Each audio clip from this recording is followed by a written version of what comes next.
वैसे समाधान की जरूरत वक्फ संशोधन बिल को लेकर भी है और इसे लेकर के सियासी बवाल मचा हुआ है। दिल्ली के जंतर मंतर पर सियासी संग्राम मचा है। एक तरफ जहां मुस्लिम संगठन all India Muslim personal law board के नेतृत्व में इसका विरोध कर रहा है, तो वहीं दूसरी तरफ हिंदू संगठन इसके समर्थन में उतर आया है। बवाल बड़ा है तो सियासत भी बेहद गर्म है। देखिए रिपोर्ट।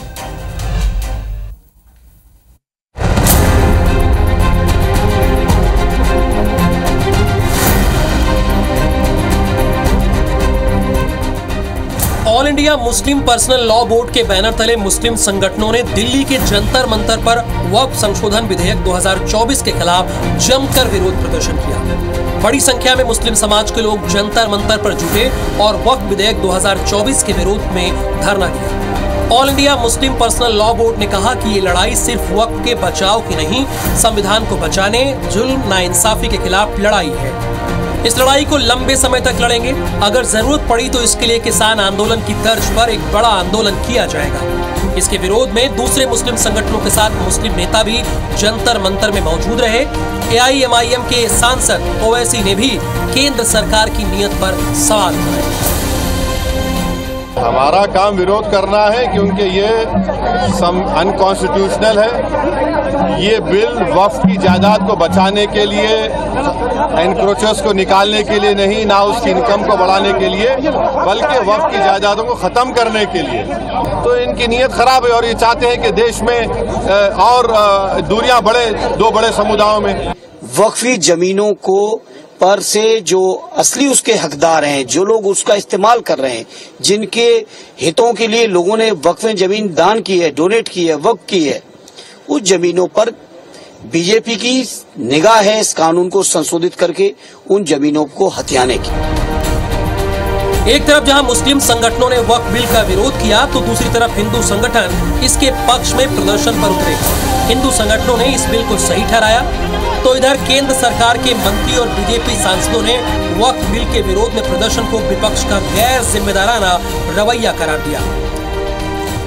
कांग्रेस सहित, समाजवादी पार्टी सहित, एनसीपी सहित, तृणमूल कांग्रेस सहित सारे जितने भी तुष्टीकरण की राजनीति करने वाले राजनीतिक दल हैं, उनके समर्थन में खड़े हुए। तो इससे उनका मुस्लिम तुष्टीकरण की राजनीति करने का असली चेहरा उजागर हो गया। किस सवाल पे आज जंतर मंतर पे all India Muslim personal law board हो, जमायत उलमा हिंद हो या ओवैसी की पार्टी AIMIM हो या विपक्ष की पार्टियों को नेताओं को बुलाया जा रहा है? ये केवल सियासी तकरार है।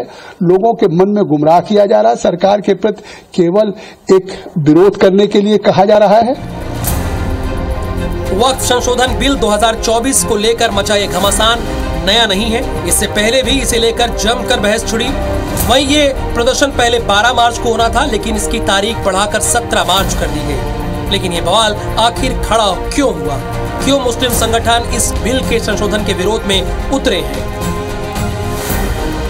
वक्फ बोर्ड कानून नए पुराने में अंतर। पुराना कानून सेक्शन 40 में रीजनल टू बिलीव के तहत अगर वक्फ बोर्ड किसी प्रॉपर्टी पर दावा करता है तो उस जमीन पर दावा करने वाला सिर्फ ट्रिब्यूनल में ही अपील कर सकता है। नए बिल के मुताबिक जमीन पर दावा करने वाला ट्रिब्यूनल के अलावा रेवेन्यू कोर्ट, सिविल कोर्ट या हाई कोर्ट में अपील कर सकेगा। पुराना बिल वक्फ ट्रिब्यूनल का फैसला आखिरी माना जाता है, उसे चुनौती नहीं दी जा सकती। अब वक्फ ट्रिब्यूनल के फैसले के खिलाफ हाई कोर्ट में अपील की जा सकेगी। पुराना बिल किसी जमीन पर मस्जिद हो या उसका उपयोग इस्लामिक उद्देश्यों के लिए हो तो वो ऑटोमेटिक वक्फ की संपत्ति हो जाती है। नया बिल जब तक किसी ने वक्फ को दान में जमीन नहीं दी है, उस पर भले ही मस्जिद बनी हो पर वक्फ की संपत्ति नहीं हो। पुराना बिल वक्फ बोर्ड में महिला बतौर सदस्य अन्य धर्म के लोगों की एंट्री नहीं होगी। वक्फ बोर्ड में 2 महिलाएं और अन्य धर्म के सदस्य को एंट्री मिलेगी। वक्फ बिल संशोधन में हुए बदलाव को मुस्लिम संगठन वक्फ की जमीनों को बोर्ड से छीनने का जरिया बता रहे हैं। साथ ही दूसरे आरोपों के जरिए भी केंद्र सरकार पर हमला किया जा रहा है, लेकिन केंद्र सरकार इसे वक्फ बोर्ड के लिए जरूरी कदम बता रही है। अब ये बवाल यहीं थम जाएगा या एक बड़े आंदोलन का रूप लेगा, ये देखना होगा। Bureau report, IBC 24।